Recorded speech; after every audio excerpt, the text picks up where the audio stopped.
Peter Lyons. I'm the convener for Renew Canberra branch. And tonight we have an exciting presentation from Emeritus Professor Will Steffen from ANU. Will is an Earth system scientist and he's a climate counsellor, and he's going to give quite an in-depth presentation about why the planet is facing a climate emergency. Just before we start, Renew would like to acknowledge the Ngunnawal and Cambry people, traditional custodians of the lands that Canberra is situated on, and we acknowledge and respect their continuing culture and contribution they make to the life of Canberra and the region. Thank you. So I'll hand over to Doug and to Will. Okay. Thanks so much to all of you for joining us tonight. And as Peter said, I want to talk about the science behind the question of why we are facing an emergency in terms of climate change. Obviously, a lot of us are focused these days on the COVID-19 crisis or emergency, which has taken over certainly in the media and in a lot of people's minds. But it wasn't so long ago that a lot of Australians were out on the streets with signs like this: "We are on fire, act now." So just 3 months ago, we were in the midst of a very deep climate-related emergency. This photo comes just a couple months ago. This is Canberra, the southern suburbs, with the fires, the Namaji fires approaching, and Canberra preparing at least the southern parts of it to evacuate. So it's pretty dire conditions at that time. The satellite imagery shows the extent of the fires along the Australian east coast. And in fact, it was a remarkable area that was burnt. Over 21% of the broadleaf temperate forests in eastern Australia were burnt. An average year, that's only 2%. So clearly this is way, way outside of the average. This is what it looked like on the ground. Fires were as high as 30, 40, 50 meters in the sky. Quite frightening when they're moving in on a community. This is Bateman's Bay in January being evacuated. Many communities along the coastal areas of southern Australia, particularly the south coast of New South Wales, were faced with extremely dangerous conditions and had to evacuate. This is Canberra on the 5th of January. We had the notorious honor on that day of being the most polluted city in the world. We just beat out New Delhi in terms of poor air quality. But that wasn't uncommon for much of January around southeastern Australia, with advisories to stay indoors, not come outside. So this truly was an emergency situation. When we look at the statistics there, the estimated area was about 12 million hectares burnt. As I said, that's about 21% of the area of that type of forest. Fires directly and bushfire smoke indirectly have led to around 400 excess deaths already. Nearly 3,000 dwellings, several villages were destroyed, and over 1 billion animals lost their lives from the fires. We about doubled our annual CO2 emissions. So in other words, on order of 500 million tons of CO2 were emitted during the fires, which is about equivalent to our fossil fuel emissions during a year. So this was an extraordinary extreme event that we went through, the likes of which we haven't seen at all before. Now we can track back why the conditions were there for such an extensive range of bush to burn, why the fires were so intensive, and so on. Anyway, so let's go back to some of the climatic data which stands behind this bushfire season. So you see here this bar on the right. This is the average maximum temperature for the year. So it's averaged over the year and over the entire area of Australia. This was an extraordinary record, over 2 degrees above the 1961-1990 average. So in other words, 2019, the lead up to the fires, was an exceptionally hot year. And look at the distribution. You see this area along the east coast of Australia where most of the fires were. This was the highest maximum temperature on record for 2019. The other thing, of course, that contributed to the fires was that it was exceptionally dry for the 2 years leading up to the fires. So these are the rainfall deciles for 2018 and 2019. And you see that southeastern Australia, including again much of the area that burnt, this was the lowest 2-year period on record for rainfall. So we had this condition of extreme heat with preceding extremely dry conditions. We add this up in an index called the Forest Fire Danger Index, which integrates heat, humidity, wind speed, and antecedent dry or wet conditions. Those dark brown blotches there are extremely high increases in the Forest Fire Danger Index. This is actually looking at a longer term trend, and we see that basically dangerous fire weather has been on the increase in southeastern Australia, and that's driven by the changes in our climate due to climate change. So basically, climate change was setting up these forests to be in a condition conducive to extremely violent, extremely large, and basically uncontrollable fires. That's exactly what happened. What sort of what crept under the radar with both the bushfires and with the COVID-19 crisis was a mass bleaching event on the Great Barrier Reef, which has just been recorded. And you see on this graph on the right, all these red dots all the way down the entire length of the reef were severely bleached in 2020. We recorded the highest monthly sea surface temperatures ever recorded on the GBR. And for the first time, we've seen bleaching along the entire length. But this isn't the first time this has happened. In fact, this is the third bleaching event in the last 5 years, 2016, 17, and now 2020. So basically the gaps between these bleaching events are shortening, and that means it's much more difficult, if not impossible, for the reef to recover. Basically, that's telling us that as climate change intensifies, the Great Barrier Reef is unfortunately on its deathbed. It's going to be virtually impossible for it to get through or to recover from what's happening now and what's already locked into the climate system for the next decade or two. Well, what's behind all this? Well, we know this very well, and that's the change in the global climate that's been driven by human activity. Here we see the long-term record from 1880, where global record started up till 2017, so last year here.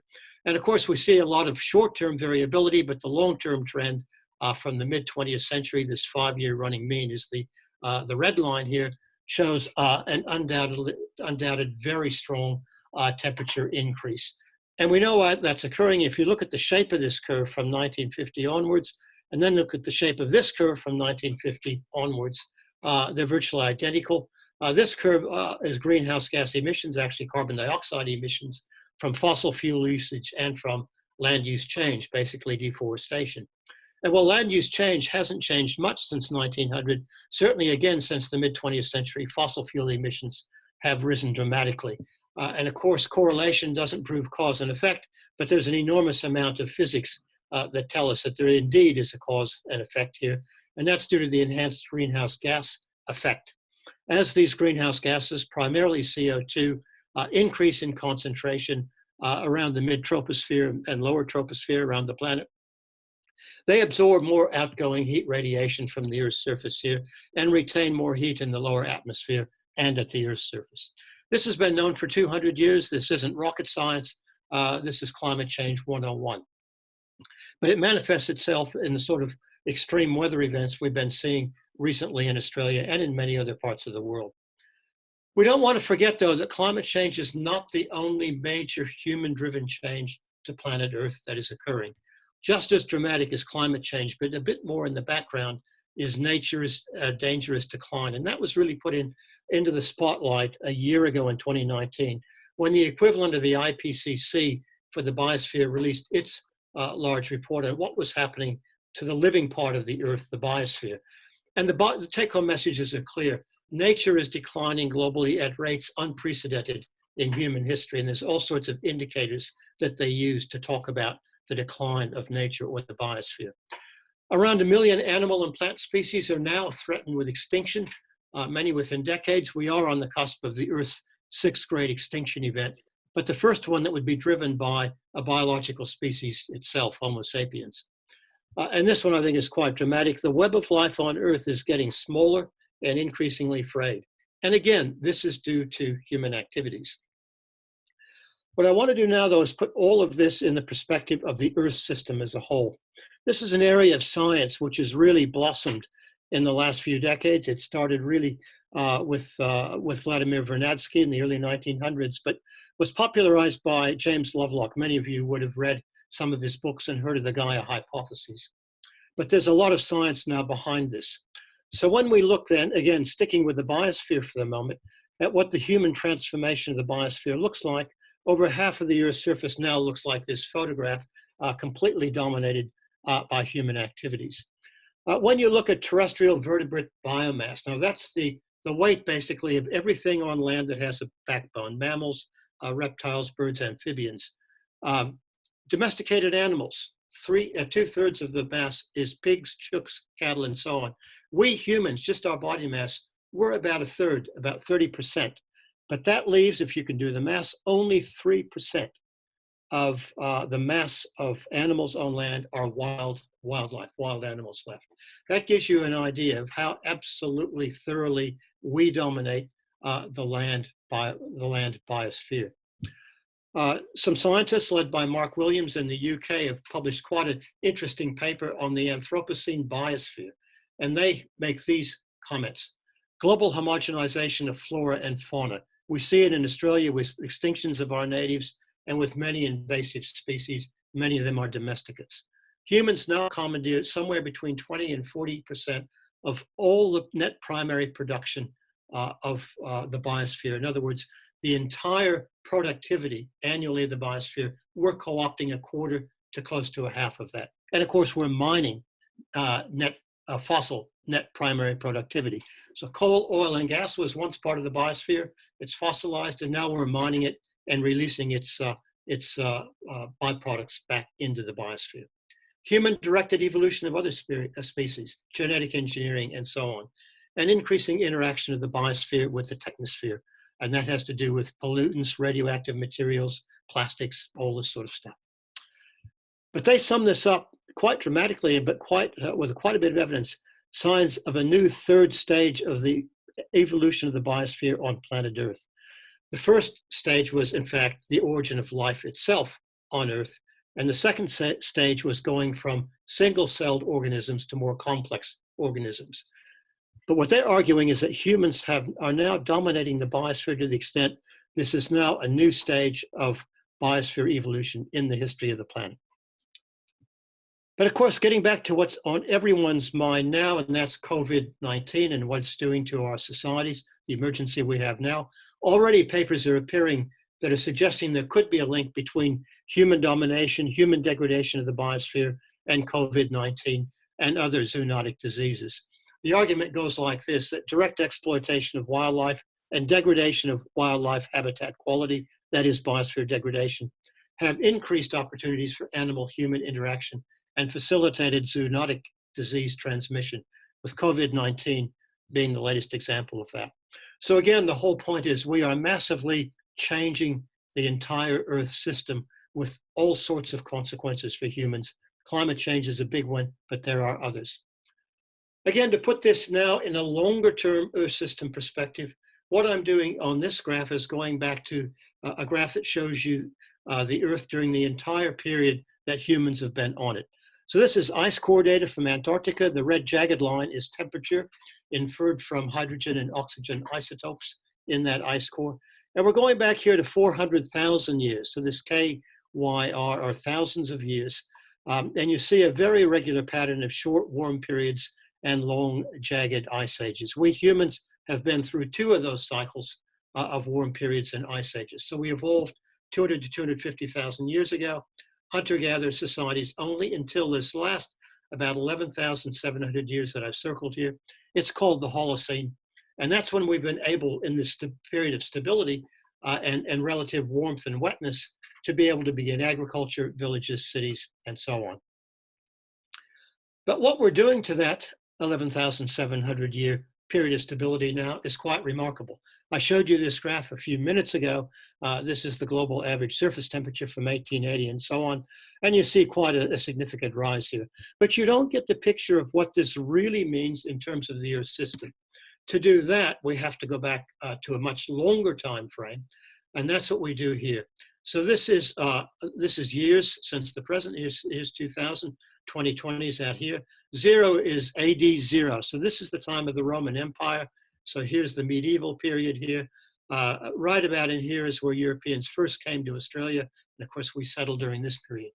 And of course, the climate has always changed. We see natural variability throughout this 2,000-year record of global average temperature, but only within about plus or minus 1/10 of a degree, with a very, very slight cooling trend over that 2,000 years.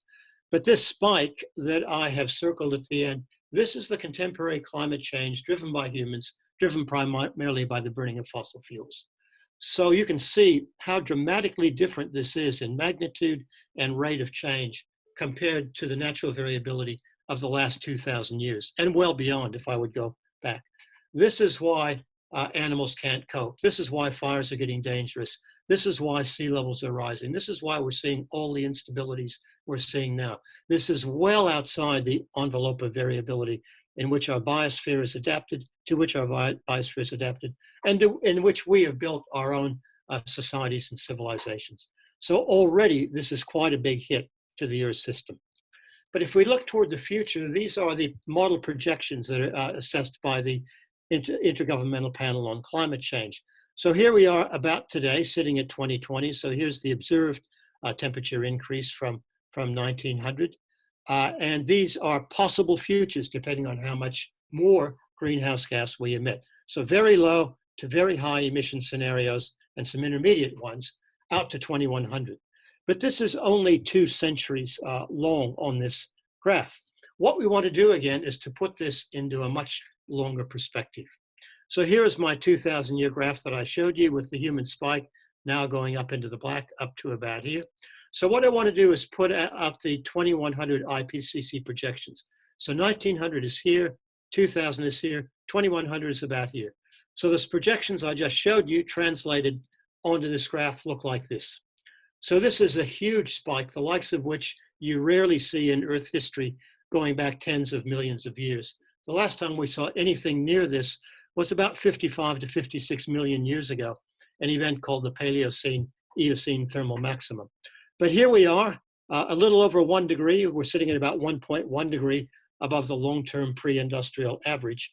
And here you see the Paris targets of 1.5 to 2. And here you see those IPCC projections anywhere from 1.5 degrees to going on towards 4 degrees, depending on how much more we emit, possibly even toward 5 degrees. So we are already committed to 1.5. We can't avoid that, given the momentum in our economic system and the momentum in the climate system. But fortunately, we probably still have a shot at limiting temperature rise to somewhere around 1.5 to 2, but only if we really get our act together fast. This is the really dangerous area. This is a extremely rapid temperature rise in Earth timescales. In fact, even for human timescales, this would be a challenge to our contemporary civilizations. And many people think that that could possibly lead to a collapse of our global civilizations. And of course, there are a range of temperatures in between.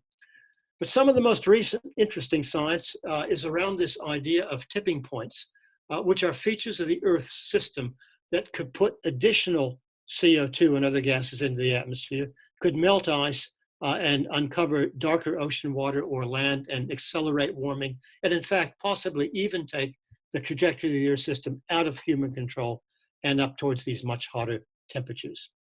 There's been a lot of work in the last 5 or 10 years on these tipping points and what they might look like.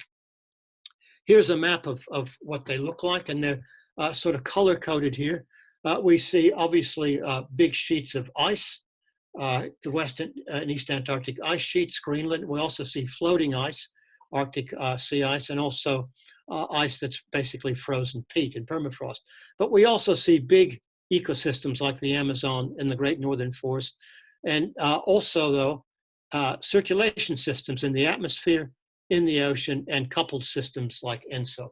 All of these, we think, can be prone to sudden shifts if they get pushed hard enough or forced hard enough by a changing climate.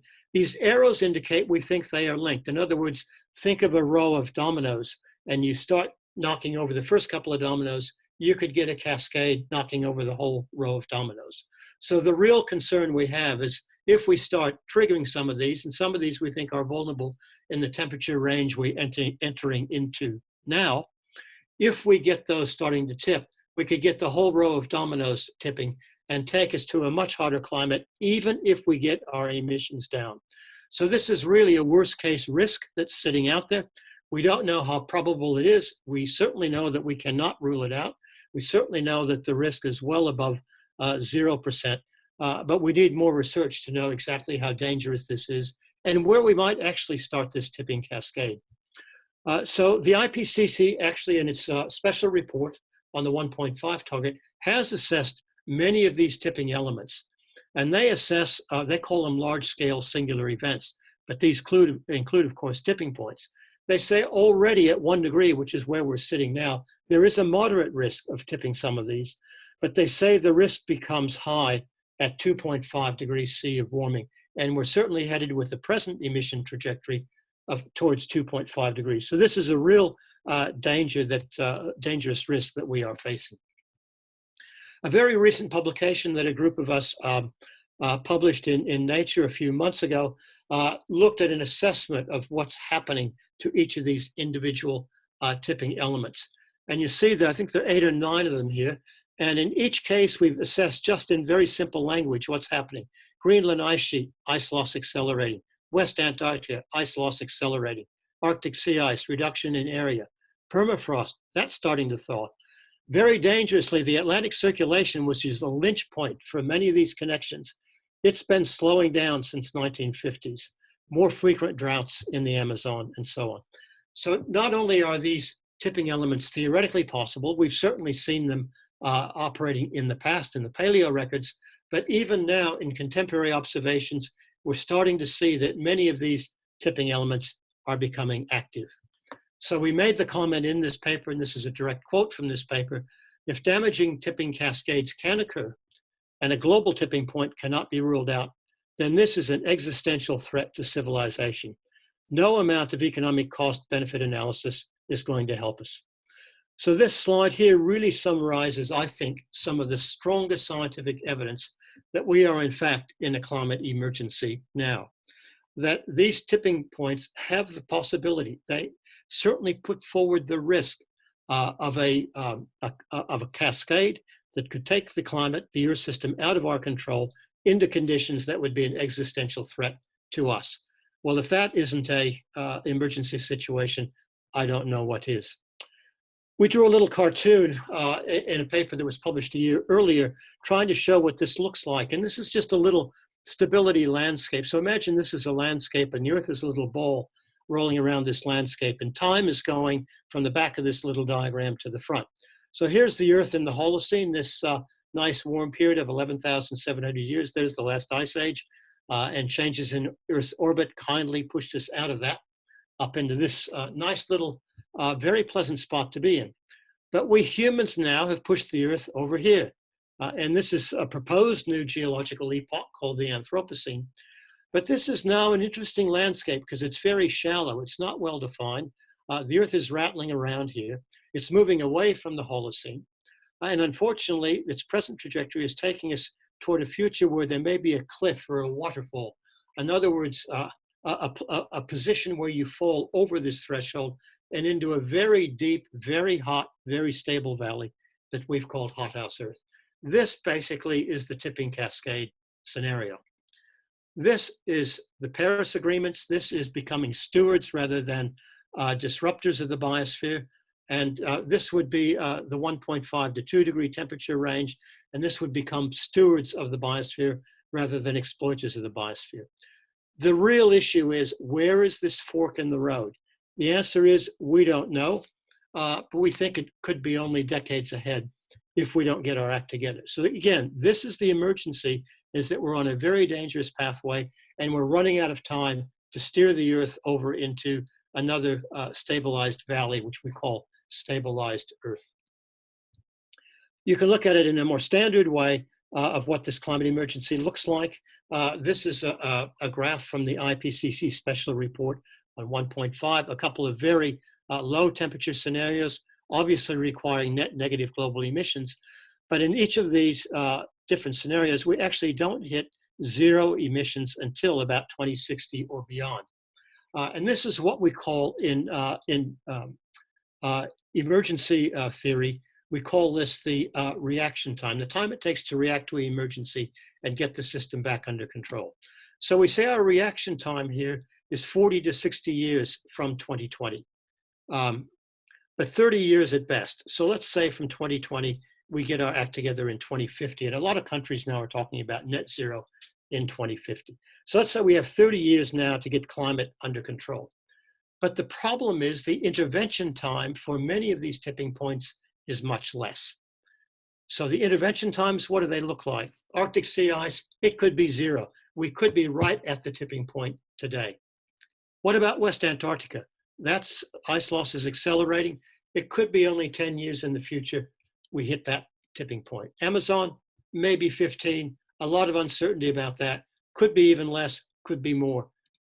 Greenland ice sheet, that's more stable probably, but by 25 years, we could have tipped that.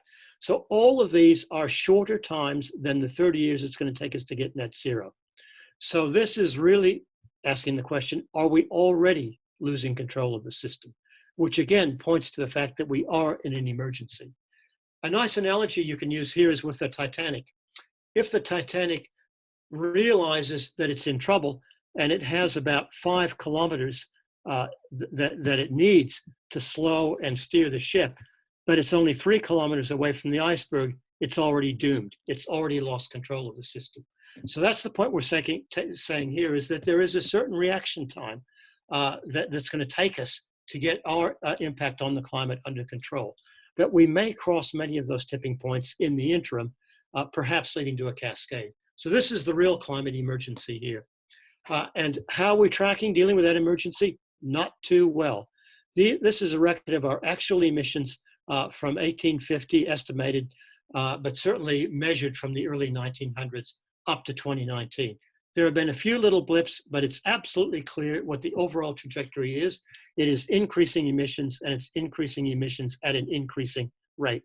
In other words, it's exponential growth. And yet we have to turn around this really, really fast. In fact, that's how fast we have to turn it around. So the year we peak emissions is really critical. We can't peak them in 2016 because that's already gone. We're up to 2019, we're into 2020. Certainly 2020 will be less than 2019, and that's thanks to COVID-19. So if we can then build on that and use that as a start to a deep emission reduction trajectory and get to net zero by 2040, not by 2050, we will be in the middle of the Paris target, somewhere between 1.5 and 2. So that's our hope. That's what we have to aim for. But if we dither around for just 5 more years, just another electoral cycle or 2 to 2025, then we must decarbonize by 2035 in 10 years. That's impossible. So this, again, is just yet another way to say that we are in an emergency, and that is we cannot miss the opportunity that COVID-19 is giving us. If we go back to business as usual, which some governments are already saying, we will miss the Paris targets. So again, this is just another way of saying we are in a climate emergency. So the students are right. They sense this intuitively. The science actually supports this. We are indeed facing a climate emergency. Here are some of our students standing out in front of Parliament House a year or so ago, linking up with the Swedes there, a nice connection here with IKEA. But this sign here is the important thing. We need system change. We don't need fiddling with this present system at the edges. We need a fundamental shift in our system. And that is the opportunity that COVID-19 is giving us. Greta Thunberg, who was the initiator of the student strikes, has some very hard words to say. Our civilization is being sacrificed for the opportunity of a very small number of people to continue making enormous sums of money. So she's pointing to the inequality, the equity issue. And she says, you are stealing children's future in front of their very eyes. So I'll just turn very briefly to the equity issue and call on some social science data that my colleagues have very nicely given to me. And this one comes from a colleague, Sandra Vanderloo, looking at what has happened to income inequality. And here we're comparing the English-speaking countries, USA, UK, here we are, and Europe and Japan. So basically starting from 1930 up till the present, 2 world wars and the Great Depression equalized things quite nicely, both in Europe and in the English-speaking countries. And we had several decades of much more equal societies. But since around 1980 or so, inequality has rocketed up, particularly in the United States, but also in the other English-speaking countries, including Australia. Not so much in Europe. They've managed to keep income at relatively equitable levels. So here we have a social issue that is also linked, by the way, to these same economies that are driving the high emissions and the biosphere degradation. And of course, we can track social problems. In fact, one of the most remarkable graphs I've ever seen is this one, based on data showing that as you increase income inequality, you increase social problems. And these are social problems of wealthy countries. They're not related to poverty. They are related to income and social inequality.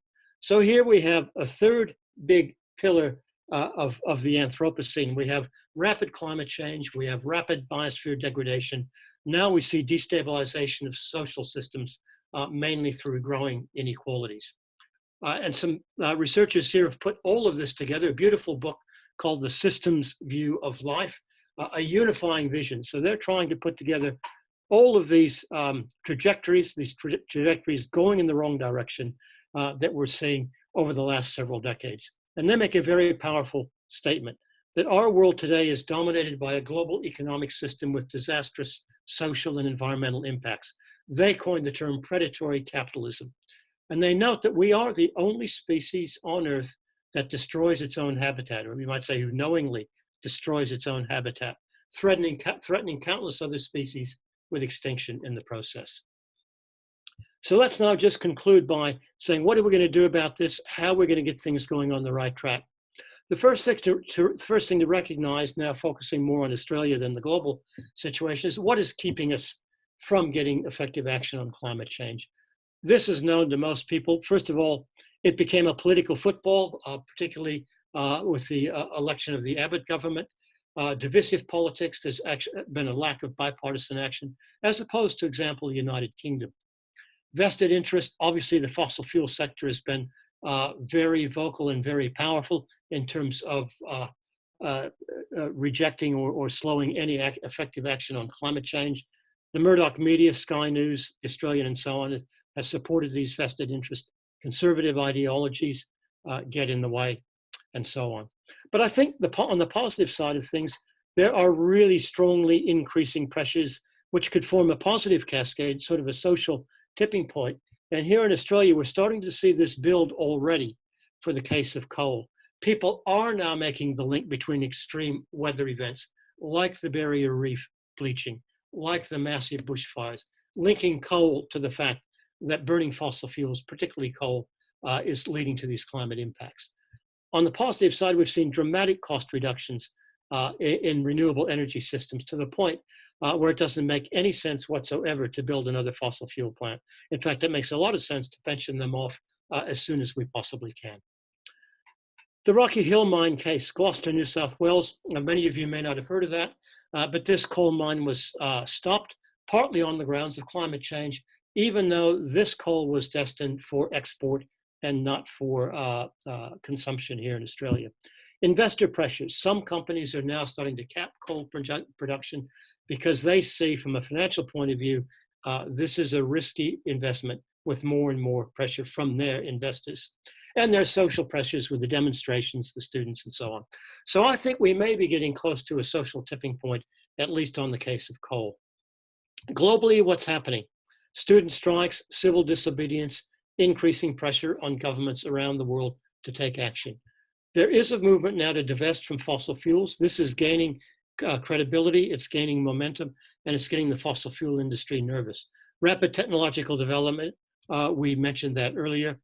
Increasing political instability, USA and Australia are cases of this. And this, again, a bit like COVID-19, opens up opportunities when political systems become less stable and less predictable. It gives opportunities for movements to come in and change political directions quickly. Trusted voices are now demanding action, particularly here in Australia.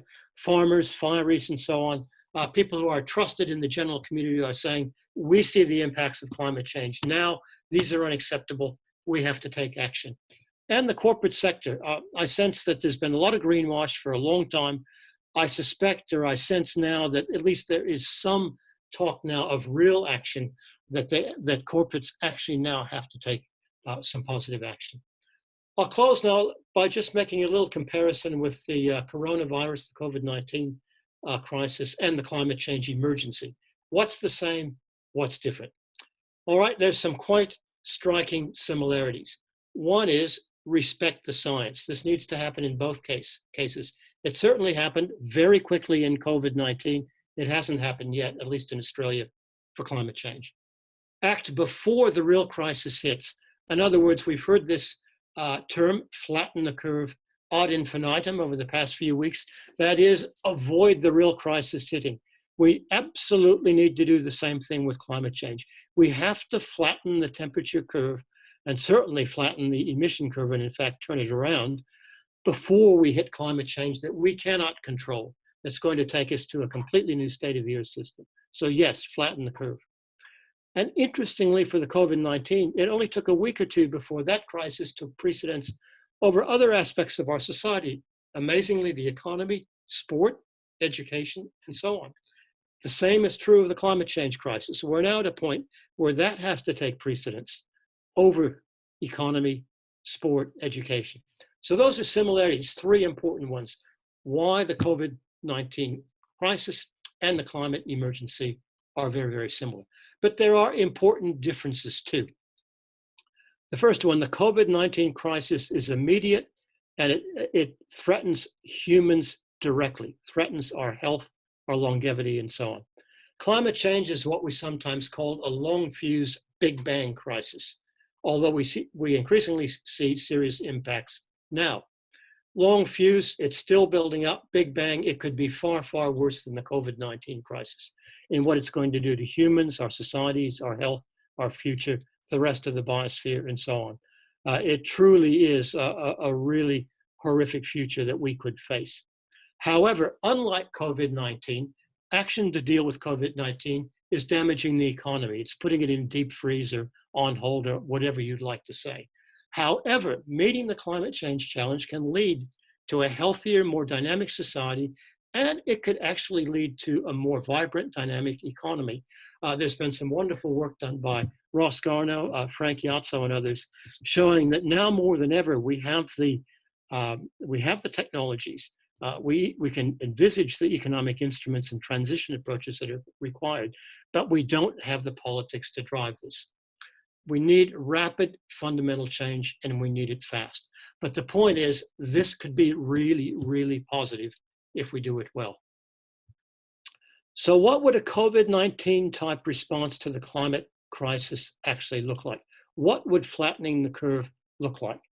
Well, I boiled it down to three things that we could do here in Australia in terms of our COVID-19 type response to climate change. Number one, from today, from now, no new fossil fuel developments of any kind, coal, oil, or gas. Just stop the expansion of the industry. Same thing as stopping the expansion of the virus. We have to try to contain it. Same with the fossil fuel industry. By 2030, we should have achieved a 50% reduction in our greenhouse gas emissions here in Australia. We can go a long way toward that by getting to 100% renewable energy. It is absolutely technologically feasible. It is economically achievable, and it's going to give a lot of positive side benefits in terms of employment, distribution of energy systems, more resilient energy systems, etc. And by 2040, we need to reach net zero emissions. 2050 is too late. If you want to meet the Paris targets, it has to be 2040. So that's a very simple, but I think a very powerful guideline for what we could do to flatten the curve on climate change. So I'd like to end with this little piece that appeared in the internet. The world is saying, the economic world, the political world is saying, there's no way we can shut everything down in order to slow emissions, slow climate change, and protect the environment. And Mother Nature says, here's a virus, have a practice. And that's exactly what we're doing. So I'm going to conclude there. I've talked long enough. I hope that gives you an overview of where we are on the climate change issue. And I think there's an absolutely compelling case. In many different ways, we can declare that now, as we said in 2020, we are in a climate emergency.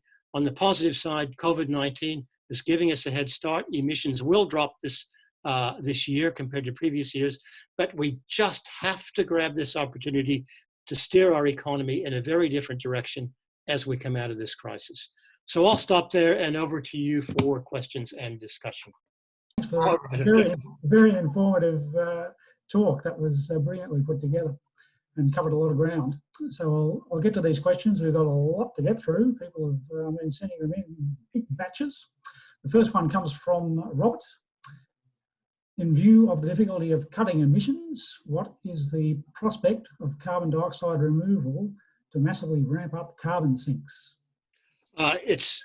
Yeah, a lot of people are talking about that. I think the problem there is to really get carbon out of the atmosphere for long periods of time.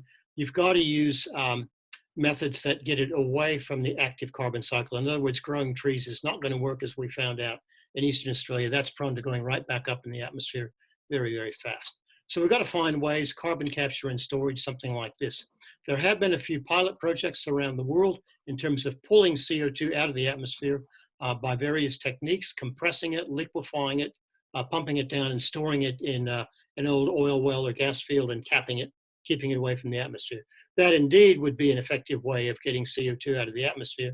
Right now, it is not feasible at any scale that's close to what's required, and it would be hideously expensive. It's much, much cheaper not to use fossil fuels in the first place than it is to try to capture them from the atmosphere where they're dispersed. CO2 is in its fully oxidized state.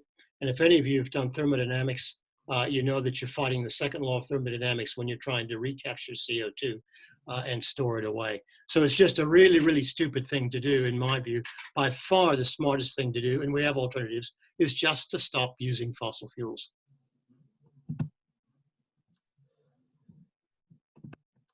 Okay, this next one from Michael Flammer. Will, you said we had similar temperature rise of 5 to 6 degrees during the PETM. Could you maybe clarify again that today's changes are unprecedented, or at least much faster than anywhere any other time in Earth's history?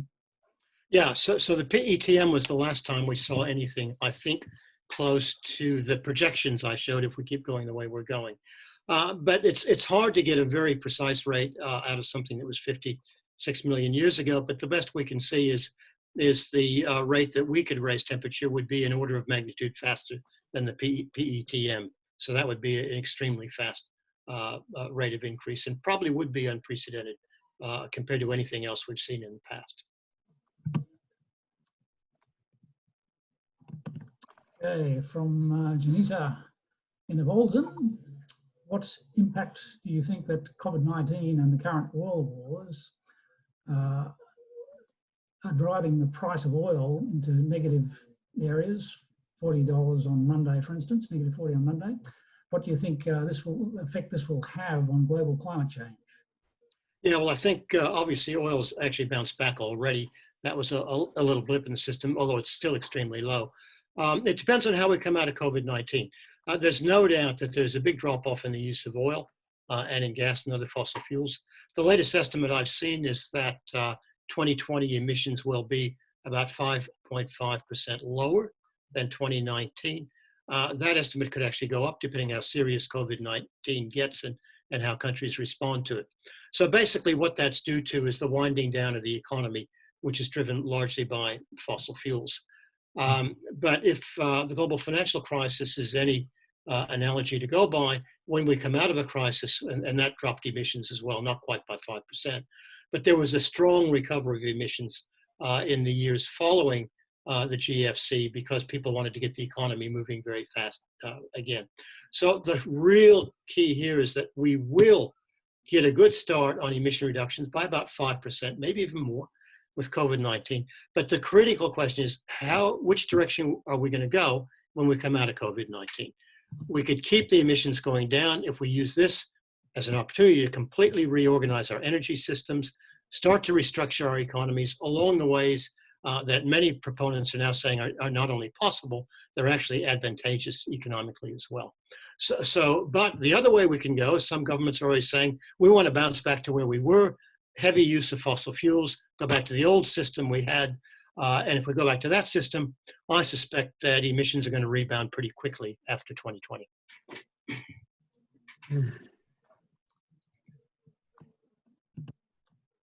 From Robert, oh, sorry, no, is that? What do you see as the primary barrier to action being taken to avert this climate emergency? From Eve. I think it's that combination of things I had in that one slide. One is here in Australia, the divisive politics that we have. We don't have a bipartisan approach. That's been proven in other countries to be important to get action. Second of all, we have the fossil fuel industries, big vested industries, very powerful politically. And unfortunately, they are doing everything they can to stop the switch to renewables and so on.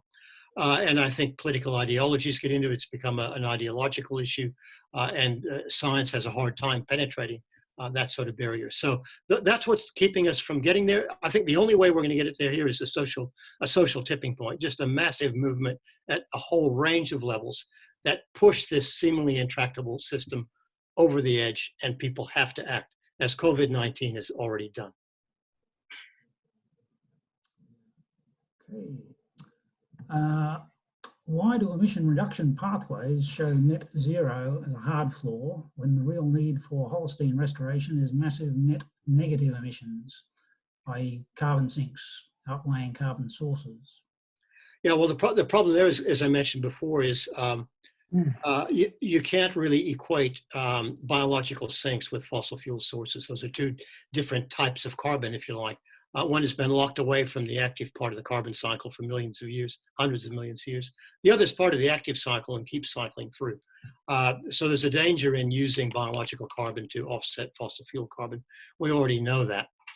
So as we mentioned before, the way to do that is to find other ways of getting CO2 out of the atmosphere and storing it. You may use biological carbon as a waypoint, algae, for example, or terrestrial biological carbon, but then you have to take another step and immobilize that carbon and get it out of the system. And that's the step that's very difficult to do. So the point is, you can probably meet not the 1.5, but close to 2 degrees with little net negative emissions if we have very rapid emission reductions. And that's actually cheaper to do. It's proven we can do it. So that is actually the road we have to take. So it's not a technological barrier. I keep saying this. This is a political and ideological barrier. That's the one we have to fight. Question from Catherine. How can we encourage the rebuild after COVID-19 to avoid more fossil fuel-based development, road building, weakening environmental standards, and to reduce red tape, especially given mining and road transport industry dominating rebuilding committees and lobbying? That really is the challenge, and that's very well put in terms of what that challenge is. We need to get a whole chorus of voices out there from all different segments of society saying we want society to go in a different direction. So it can't just be us scientists or activists. It has to be trusted voices. It has to be the rural sector. It has to be the emergency management sector. It has to be the emerging economies. It has to be the people who stand to benefit in terms of employment and so on. So it has to be a cross-society movement saying, all right, the people who want to go back to the old way are the ones, the vested interests that benefit from that. But society as a large is going to lose more than it's going to benefit from that. A better way forward that much more of society will benefit will be a much different economy with different technologies, different social systems, and so on. Part of that has to be a fair transition for those people who lose employment, who are employed in the fossil fuel industry. And that's something that we have to grapple with in the transition. But it can be done. It's being dealt with in other countries in Europe and so on, and we can learn from those. But the point is, we need a broad-based social movement that says we need to move this country in a different direction as we come out of COVID-19. Question from Chris Moss. Chris Moss. Are methane emissions from gas included in our emissions count? I think they are, but it's very hard to get a handle on so-called fugitive emissions. I think that's what you're referring to. So basically, our gas industry is primarily for export, but particularly as you go to unconventional gas, there's a much bigger risk of so-called fugitive emissions. That's emissions of gas in the mining process, and that emits methane and other gases into the atmosphere. Of course, they're greenhouse gases. It doesn't take a very high level of fugitive emissions. I think it's only 4 or 5% before gas gets about as bad as coal in terms of its impact on the climate. So that really, really is a very big issue. It's one of the issues, in my view, that tells me quite clearly gas is not a transition fuel. We're way past that point. We don't need gas. We can go directly to renewable systems, particularly in the electricity sector. So I think we need to really make the point very strongly that gas is not a solution. It is not a transition fuel. We must go to zero carbon systems, and renewables are already out there. They're already as cheaper than gas in terms of new builds. Thank you. From Chris Sanderson, are you able to put a reasonable probability on which of these two is the most likely scenario given a continuation of the current rate of global politics and emissions reductions? I'm not quite sure what he's referring to. I think I can guess he's referring to those two pathways I had on my landscape map of stabilized Earth or hothouse Earth. I would say now the odds are in favor of hothouse Earth, unfortunately, when you look around the planet. But one of the things about tipping points, I'll quote my colleague Carlos Nobre, you can never predict when they're going to be. Carlos Nobre is an expert on the Amazon, and he makes the comment, people say, well, the science isn't very certain about tipping points. That's true. And he says, well, you don't know, you don't want to find out precisely where a tipping point lies by tipping it. And unfortunately, that's how you find out precisely where it lies. And that's true for social tipping points too. They're even more difficult to predict, I think, than these biophysical tipping points. Oftentimes, you cannot see them coming until they've tipped. And then you say, why didn't we see that coming? So my hope is, and I'm not saying it's a high probability, but certainly higher than a zero probability, is that we get a social movement going. The students are certainly trying to get us worked up fast. And we will not see that social tipping point in advance, is my prediction. It'll still look hopeless until suddenly the dam breaks and suddenly coal stocks go to zero and the coal sector is basically out of business in a couple of years. That can happen. Stock markets can move fast. But I think the point is we're actually not going to see that until it happens. And then we will say, why didn't we see that? So I hope I'm right. I'm saying the odds are now not looking in that way. But hopefully we're missing some important social movements under the radar that could push us over in the right direction. Thank you. One from Dougal Holmes. I remember watching An Inconvenient Truth nearly 15 years ago. Al Gore warning of both going from denial to despair, stop in the middle to effect change. Are we really in control and realistically able to stop the domino effect of the tipping points, seeing what has happened over those 15 years since? What's the most effective action to take? Well, okay. I think the most effective action is whatever you think is appropriate, whatever you feel comfortable with. Some people are not comfortable with going out in the streets and blockading things. The Extinction Rebellion people are. Some people are much more comfortable with visiting their MP or writing a letter or whatever. What I'm saying is the way to get out of despair, the way to get out of a lack of hope is not to ask someone to give you hope. Nobody can do that. You got to generate it. You got to generate it by getting out and taking action, whatever you're comfortable with. That's how social movements operate. Peaceful demonstrations, writing letters, putting pressure on, talking to your neighbors and so on. That's how social movements build up. And that's what we all have to do. We all have to say, this is now important. This is more important than other things. Spend some time doing what you're comfortable with. Take action, and you will start getting some hope and getting some positive feelings.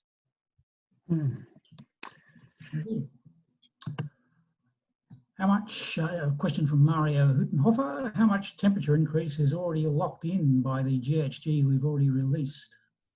Yeah, if you run the models that way, it's going to be about 0.2 of a degree or so, I think, the last time I looked. So since we're sitting at 1.1, which is what the World Meteorological Organization released a couple of weeks ago, we're already committed to 1.3, 1.4, I think, with the emissions we've already got in. And that really is based on an equilibration with ocean and atmosphere. Oceans store about 90%, a bit more than 90% of the heat. They're very slow moving compared to the atmosphere in terms of circulation. It'll take a while for them to equilibrate, and that's where the extra heat's going to come from. It's already there. In terms of the 1.5 degree Paris target, I don't think we're going to get there because we're locked into 1.3, I think, at a minimum. We can't get emissions to zero tomorrow.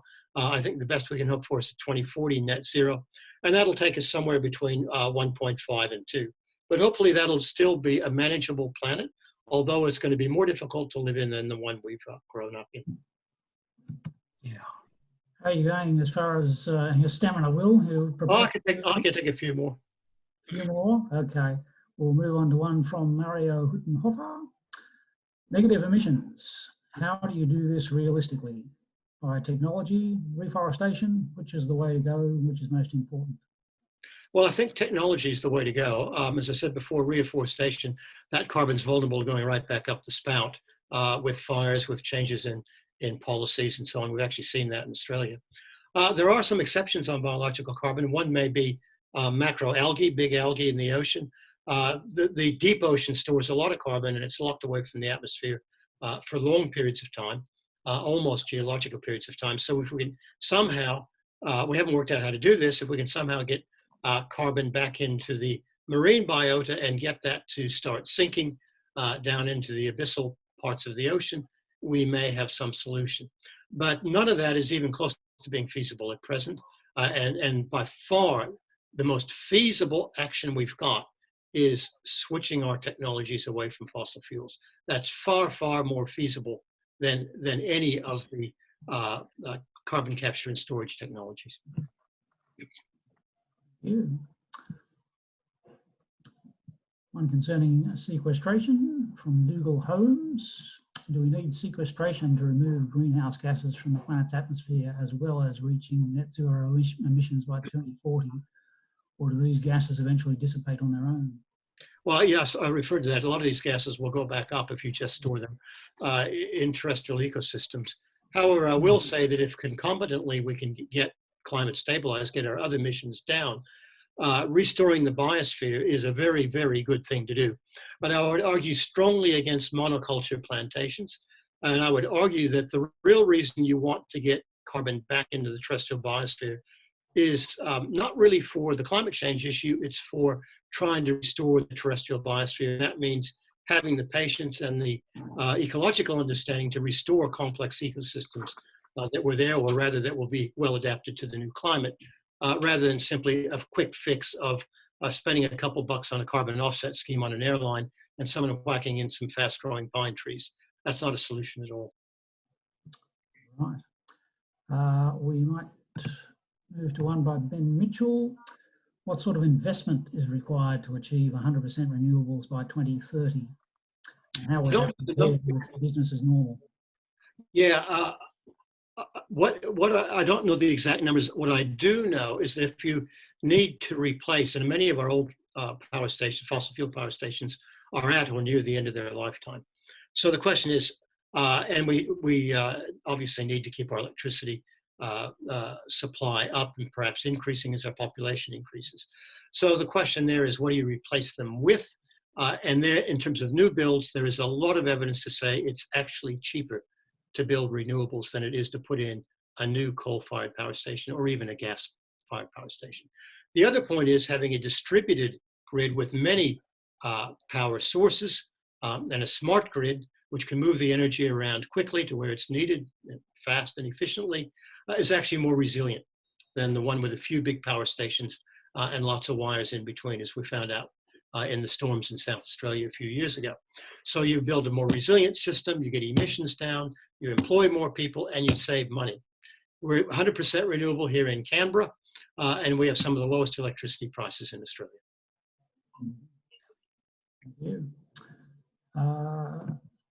Question by Energy Lab Australia. Starts off with a thank you for your time and great appreciation.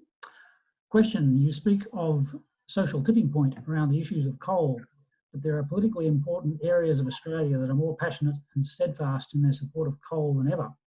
For instance, rural communities relying on those jobs, like in northern Queensland. how do we balance the politically heated arguments of jobs in coal versus climate change? Yeah, that's a good question. And I think that's the sort of question they've struggled with in places like Germany and Poland and places like that that have had big coal industries. I think the way you've got to handle that is you actually, before you go in and make these transitions, you actually have to have a plan. You have to consult with communities. You have to work out a fair transition plan so that there are jobs for people who lose their jobs in the coal industry and so on. I feel far less sympathy for the big companies who are very wealthy and for the investors who are very wealthy. They can move their money and make their money somewhere else.